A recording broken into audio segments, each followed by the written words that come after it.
vintage fur hat. So my grandma's house is being cleaned right now, and this is one of the things that family decided to donate because, well, you don't need a fur hat in Hawaii. This hat, I don't know how old it is. I mean, I'm assuming it's probably at least 20 years old. I mean, nobody needs a this kind of hat in Hawaii, but however old this is a genuine fur hat. Now, this is my hat that you guys normally see me using. It's a faux fur hat, and in case you guys are maybe not so knowledgeable, or maybe you guys can't tell the difference between faux fur and real fur, I'll explain it to you guys. So first of all, right, when you look at a faux fur, usually like the cheaper stuff, you can kind of tell when you feel it, it feels like plastic. You know, it feels like carpet material for this kind of stuff. It also has this like, you know, when you like try to pull it, you can't pull much out of it. It's kind of, what can I say? It's like carpet, okay? A lot of the times you'll see it has like a cheaper material over here. You can also just kind of tell when you try to separate it, it's like separating carpet. It's not very successful. I don't know if you guys can see it, but even when you look at it, you can kind of tell there's fibers. You can also do a burn test as well. If it's a plastic base, if you burn it, it'll just go into like a little ball. However, if you do have real fur, if you're unsure about real fur, all you got to do is you just got to go like this, just pull it, and you'll see all these little hairs coming out. So this is the downside about real fur, because it does shed. It is a natural material. It's kind of like having a dog or a cat, right? You know how dogs and cats always shed? Same thing with fur pieces, and that's why you have to maintain it, you know, make sure it doesn't get drenched with things like that, with water. And this kind of piece, you can tell it does have, if you look over here, right, you can clearly separate it. You can see that this is the leather backing. So fur is leather, but with the hair still attached to it. So if this didn't have any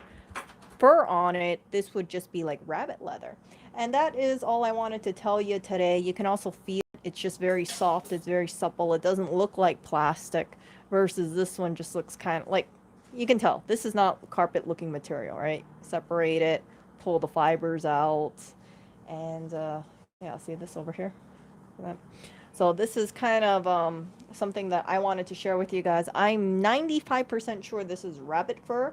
I could be wrong, but I really do believe that this is rabbit fur. This is kind of unusual for me, because when I went to get a winter hat, right? I remember I was hearing people say like, "Oh, get this ushanka kind of thing." And the traditional hat, of course, before we had polyester, before we had full fabrics, they were made out of fur. So people who are, let's say, in Russia, right, they want to stay warm. They eat meat, and they might as well just use the rabbit fur to keep themselves warm. It's using every part of the body. People do eat rabbits. In case you weren't aware about that, I know sometimes in the U.S. people think, oh, well, all people eat is just chicken, beef, cow. That's it. Maybe some goat, but yes, people do eat rabbits. People do also eat other animals across the world. So it's not surprising if you are harvesting rabbit for their meat. There are rabbit farms out there.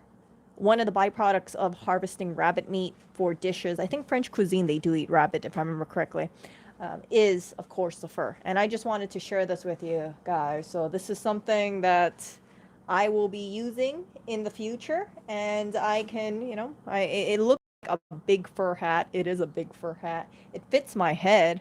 And if you look between these two hats, which one looks more like it's a, I hate to say it like this, but more like a premium product, you're going to say it's going to be this one, not this one. This one looks cheap. It was cheap, and this kind of nylon polyester backing really isn't helping it. We'll see how long this one lasts. I think this is going to last a number of years.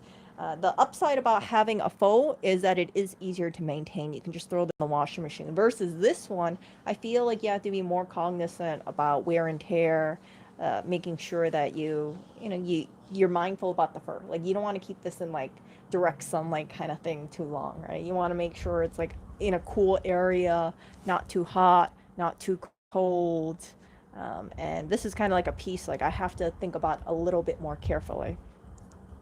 So I will talk to you guys later. And as you guys know, my stance is I am a big supporter of vintage furs. I'm a big supporter of byproduct furs. So if you are eating beef, I see no problem with using cow leather. If you do eat chicken, I see no problem with using, let's say, a product with chicken feathers. It's making sure that an animal is all being used or consumed. And this is something that the Native Americans did, right? You don't see them say, okay, let's kill a buffalo.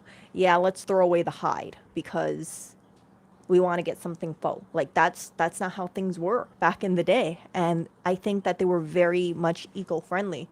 I think a lot of the times when I think about this stuff, we've lost so much touch with how things were back to nature. And so when I look at this kind of thing, I just see it as, I don't see it as whatever PETA wants me to feel. I just see it as, hey, most likely the meat got consumed, and what's left after you consume the meat, right?